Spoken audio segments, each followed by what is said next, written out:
সিংহ দাদা, মানুষের কি হলো? জঙ্গল সব কেটে সবাই দালান কোঠা বানাচ্ছে। আস্তে আস্তে জঙ্গল সব শেষ করে ফেলতেছে। কি করবে এখন? সব জঙ্গল শেষ করে ফেলতেছে।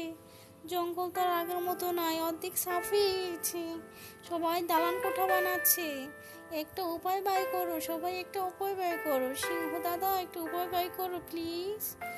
হ্যাঁ দাঁড়া, ভাবতেছি একটা উপায় আছে। তাড়াতাড়ি বাই করো, তাড়াতাড়ি। কি উপায়? হাম্বা, হাম্বা, আমার একটা কথা আছে। তুই আর কি কথা বলবি? তোর কথা বলার দরকার নেই, আমি যা ভাবতেছি।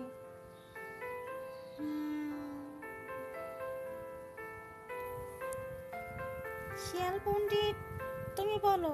তুমি তো পণ্ডিত মানুষ, তুমি বলো। হ্যাঁ, আমার মাথায় একটা বুদ্ধি এসেছে।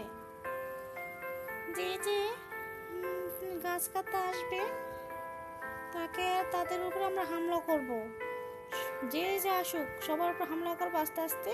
তো জঙ্গল আর কেউ কাটতে আসবে না।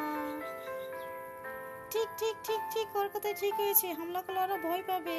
দেখুন তো, কিছু বলি না, ভয় পায় না। সবাই দালান কোঠা উঠাচ্ছে আর আমাদের জঙ্গল কেটে ফেলছে, তা কি হয়?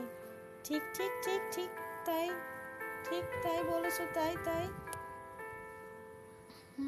একটা ব্যবস্থা বিহিত করতেই হবে। ব্যবস্থা না করলে আমরা জঙ্গলে থাকতে পারবো না। কার কার ভিডিওটা ভালো লাগে সবাই লাইক অ্যান্ড সাবস্ক্রাইব করে রাখো প্লিজ।